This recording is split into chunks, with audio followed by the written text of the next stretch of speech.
Budi adalah direktur sebuah perusahaan yang telah bekerja selama 12 tahun. Gajinya besar, di atas 100 juta per bulan. Dia pikir tak ada karir yang lebih baik lagi dari apa yang dia kerjakan sekarang. Punya rumah dan 2 mobil. Anak-anaknya sekolah di sekolah terbaik di kota. Tiap weekend pergi jalan-jalan sekeluarga, shopping, makan di restoran yang enak, dan setiap tahun bisa berlibur 2 kali ke luar negeri. Wow, kehidupan yang nyaman sekali. Tiba-tiba krisis melanda. Perusahaan tempat dia bekerja bangkrut dan Budi kehilangan pekerjaan. Dunia terasa gelap. Karir yang dia bangga-banggakan selama ini lenyap seketika. Yang menjadi masalah, selama ini Budi tidak pernah berpikir untuk memulai bisnis sendiri. Dia pun tak memiliki dana investasi ataupun aset. Budi berpikir, tenanglah, bulan depan bakal terima 100-an juta lagi kok. Gak semua orang harus jadi pengusaha. Jadi karyawan seperti saya juga bisa kaya dan hidup enak. Benar kata pepatah ini. The enemy of great life is a good life. Dia tak menyangka bakal terjadi krisis seperti ini.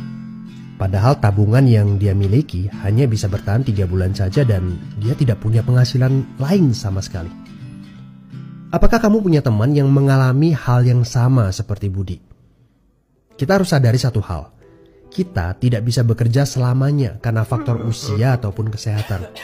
Ada krisis atau tidak, kita pasti akan berhenti bekerja. Entah karena sudah tua dan dipensiunkan, atau karena sakit dan tak sanggup bekerja lagi. Jika tidak mempersiapkan backup income sejak dini, tamatlah riwayat kita. Budi bertemu dengan teman lamanya bernama Jason, pengusaha sukses yang saat krisis malah bisnisnya berkembang pesat. Jason memberi nasihat, bangunlah bisnis di saat kamu lagi gak butuh. Karena saat butuh seperti ini, kamu sudah punya backup income. Sebenarnya ya Bud, waktu terbaik untuk memulai bisnis adalah beberapa tahun yang lalu. Tapi jangan khawatir, waktu terbaik kedua adalah saat ini. Gak ada kata terlambat.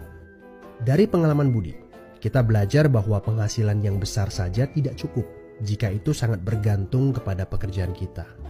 Sekali kita berhenti bekerja, penghasilan pun ikut berhenti. Pernahkah Anda berpikir bahwa ada konsep yang lebih baik? Perhatikan ini. Kerja untuk membangun aset produktif untuk mendapatkan income. Saat kita nggak bisa bekerja lagi, aset produktif ini akan memberikan passive income. Jadi, jika kamu punya kesempatan untuk memulai bisnis saat ini, pastikan bisnis yang kamu bangun bisa menjadi aset produktif yang memberikan passive income. Kamu harus punya goal beberapa tahun ke depan bisnis kamu sudah bisa jalan sendiri tanpa kamu. Ini namanya autopilot. Apa boleh buat? Krisis memaksa kita untuk berpikir panjang. Tidak cukup hanya sekedar penghasilan besar saja. Setuju? Tapi bagaimana caranya? Apakah ada bisnis yang autopilot? Jika kamu jeli, ada bisnis yang memiliki sistem yang dirancang untuk berkembang sendiri. Misalnya bisnis waralaba seperti Indomaret, Starbucks, McDonald, dan lain-lain. Tapi tenang, yang saya maksudkan bukan bisnis yang membutuhkan modal sebesar membuka kedai kopi Starbucks atau Indomaret. Ini berita gembiranya.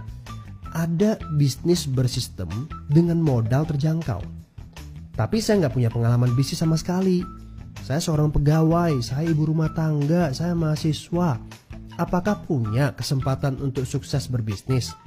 Oh tentu.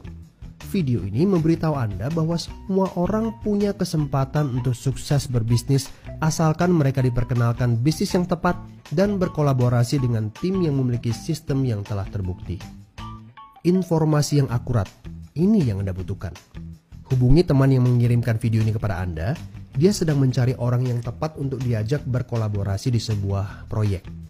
Mari kita cari tahu, apakah kalian bisa cocok untuk kerjakan proyek ini bersama.